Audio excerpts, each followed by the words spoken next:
Qu'est-ce que le BFR ou comment une entreprise en pleine croissance peut se retrouver avec des difficultés de trésorerie? Aucune entreprise ne peut se permettre de négliger son besoin en fonds de roulement, également appelé BFR. Ceci est vrai même si on a un carnet de commandes qui est plein. Je vous explique pourquoi dans cette vidéo.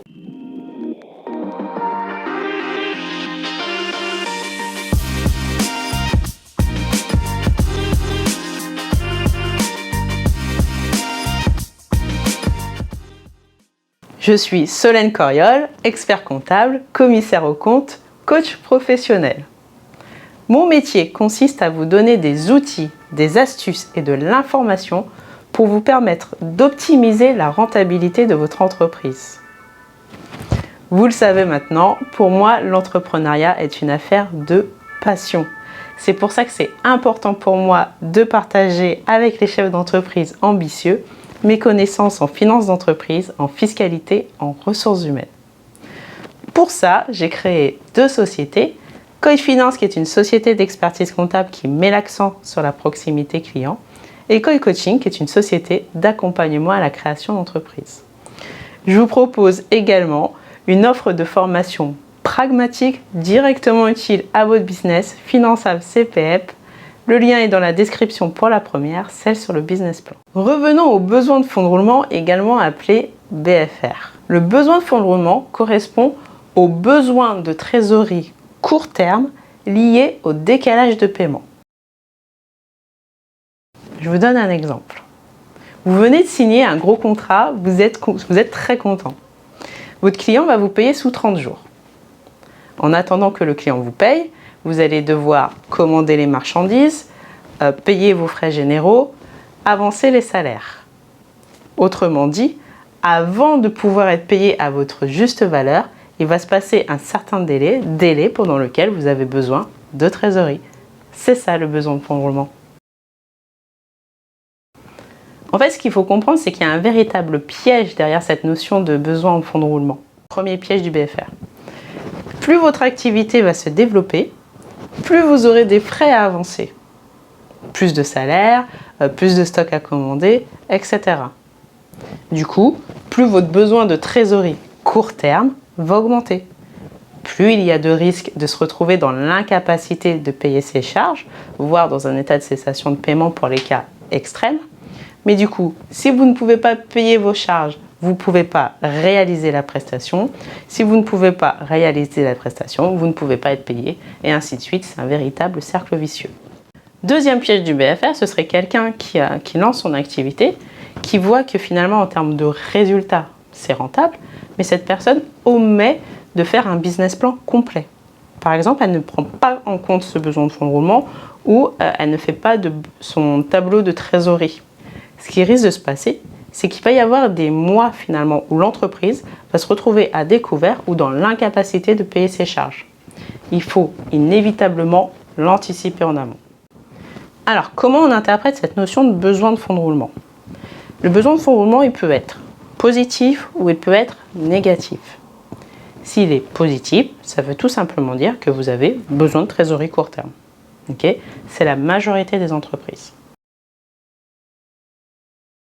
Mais pour certains secteurs d'activité, notamment les secteurs d'activité dans lesquels les clients payent comptant, on peut se retrouver dans une situation inverse. On va avoir un besoin de fonds de roulement négatif. Ça veut dire que l'on va encaisser avant d'avoir à payer nos charges, nos frais. Ça, c'est la situation idéale, mais beaucoup plus rare. Donc, je résume. BFR, besoin de fonds de roulement, besoin de trésorerie court terme. Pourquoi c'est important? Pour éviter des problèmes de trésorerie, quel que soit le niveau d'activité. Maintenant, comment on calcule ce BFR?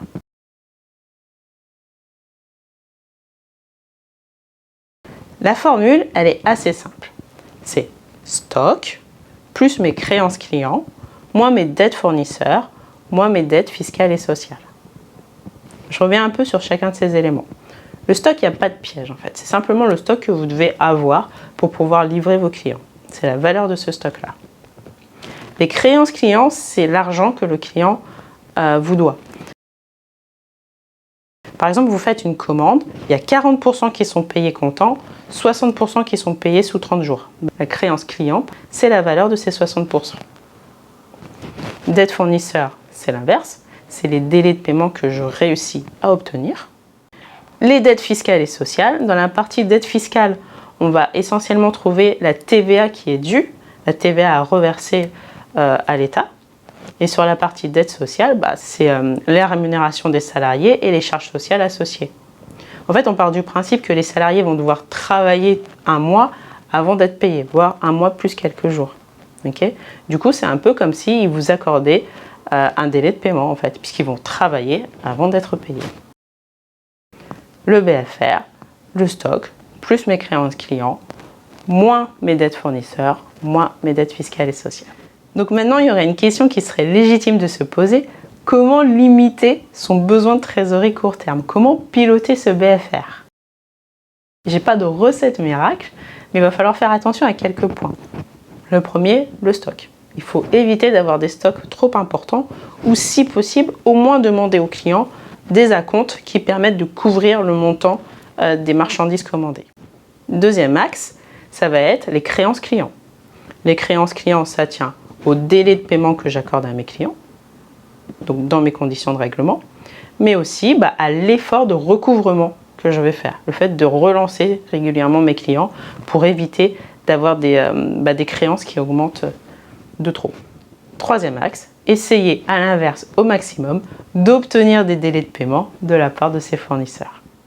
Mais surtout, il faut essayer de calculer son besoin de fonds de roulement régulièrement et de mettre à jour son business plan. Parce que s'il y a bien une chose qui est importante, c'est anticiper. Il ne faut pas attendre d'avoir des problèmes de trésorerie, il faut vraiment essayer de les prévoir. S'il y a des mois qui doivent être plus difficiles que d'autres, il faut à tout prix pouvoir prévenir la banque en amont. On aura plus de chances d'obtenir ce que l'on veut. Dans des cas un peu plus extrêmes, où c'est vraiment il y a urgence, vous pouvez aussi avoir recours à des solutions telles que l'affacturage.